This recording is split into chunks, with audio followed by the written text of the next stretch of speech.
معزز ناظرین، آج کی ویڈیو میں ہم آپ کو افریقہ کے اس دلکش اور امیدوں سے بھرپور مسلمان ملک کی سیر پر لے جائیں گے جو آنے والے دنوں میں پورے افریقہ کا سپر پاور بننے کی راہ پر گامزن ہے۔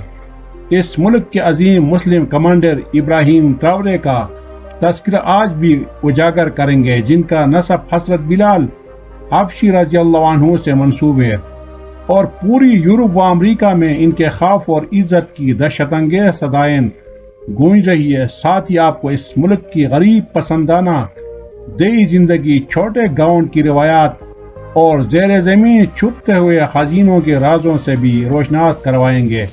لہٰذا بنیے، آئیے اس دلچسپ اور سبق آموز سفر کا آغاز کریں۔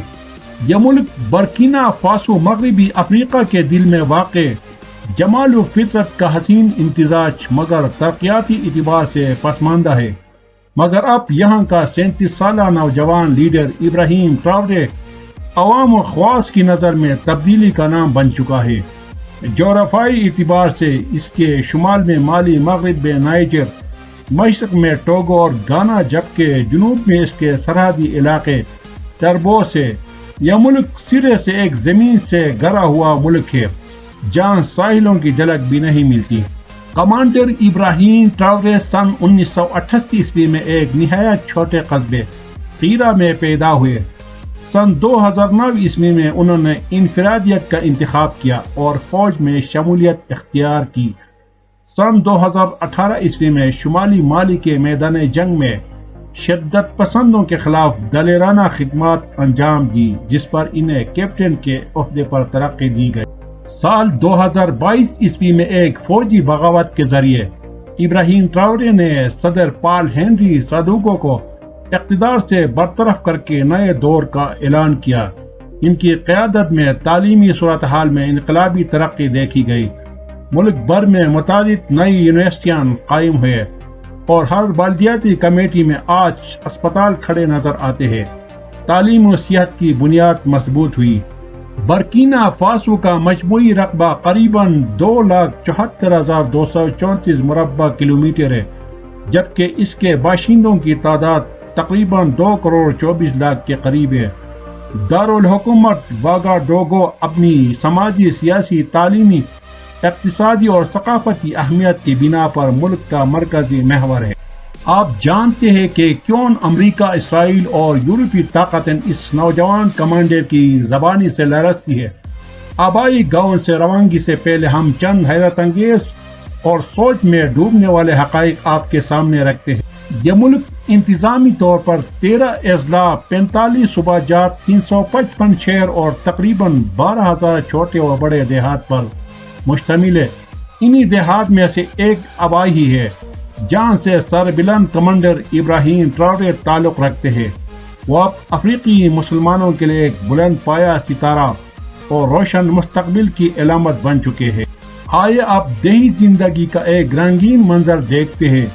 برکینا فاسو ایک زرعی ملک ہے جس میں کپاس، مکئی، جوار، باجرہ، چاول، مونگ پھلی، سورج مکھی، قصبہ، گنا اور خاص طور پر ٹماٹر کی کاشت تیز رفتاری سے ہوتی ہے۔ زراعت کے روایتی طریقے جانوروں کے زور و رفت کا سہارا لیتے ہیں۔ زمین کی ہل چلتی ہے اور کسان اپنی روزی کی تلاش میں مہارت رکھتے ہیں، خاص طور پر کینیڈین و فرانسیسی، جنہیں تجاوزاً ملکی سہولتوں کے ساتھ کم قیمت پر فروخت کر دیا جاتا تھا، مگر اب ابراہیم ٹراورے کے دور حکومت نے ان تمام معاہدوں کو واپس لے کر قومی کنٹرول میں رکھ دیا ہے اور یہ اب مقامی حکومتوں کے تحت منصفانہ انداز میں تقسیم ہو رہے ہیں۔ دفاع، انفراسٹرکچر، صنعت اور معدنیات جیسے سونا، چاندی، تانبا، نکل، کوبالٹ اور اسفالٹ میں شب و روز بہتر سمت میں تعبیر ہوئی۔ برکینا فاسو کو زمین سونا کا اعزاز ملا۔ یہ وہ وطن ہے جو ہر سال 60 سے 100 میٹرک ٹن سونا پیدا کرتا ہے۔ اس سونے کے ذخائر کے بنیادی معاہدے غیر ملکی کمپنیوں کے پاس تھے۔ یہ ملک زیادہ تر خشک و نیم خشک علاقوں پر مشتمل ہے جہاں پانی کا مسئلہ ہر آن پس منظر بن کر کھڑا ہے۔ تقریباً 70% آبادی دیہی زندگی گزارتی ہے۔ گھر لکڑی کے بنے ہوتے ہیں، سادگی ان کی پہچان ہوتی ہے اور جماعتی مساجد کا شہر ہوتا ہے۔ جو خوبصورتی سے گاؤن کی شان میں اضافہ کرتی ہے۔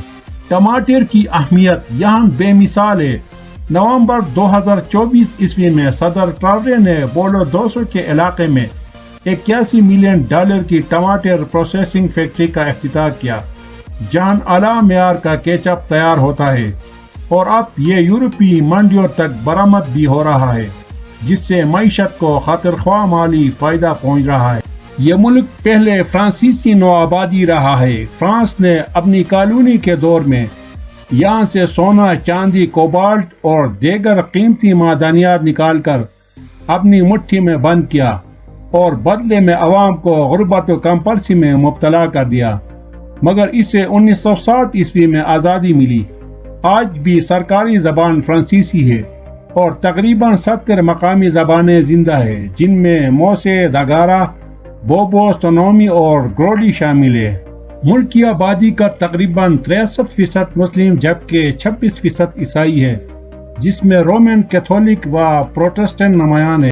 اہم شہروں میں واگا ڈوگو کے علاوہ بوبو دیا لاسو دوسرا بڑا شہر ہے، جہاں ایک قدیم اور تاریخی مسجد معزز حیثیت رکھتی ہے۔ کوڈوڈوگو تعلیمی اعتبار سے ممتاز مقام ہے، جبکہ دوری اپنے وسیع صحرا اور وادیوں کی خوبصورتی کی وجہ سے پورے ملک میں خاص شہرت رکھتا ہے۔ بلا شبہ یہ ملک عالمی غریب ترین میں شمار ہوتا ہے، مگر اس کے باشندوں کے دلوں میں اسلام کا پیغام گہری جڑیں پکڑی ہے۔ اللہ کی عنایت سے ابراہیم ٹراورے جیسے نایاب حکمران کی مدیریت ملی ہے، جس کی قائدانہ روشنی میں یہ ملک ترقی کی راہوں پر تیز قدم بڑھا رہا ہے۔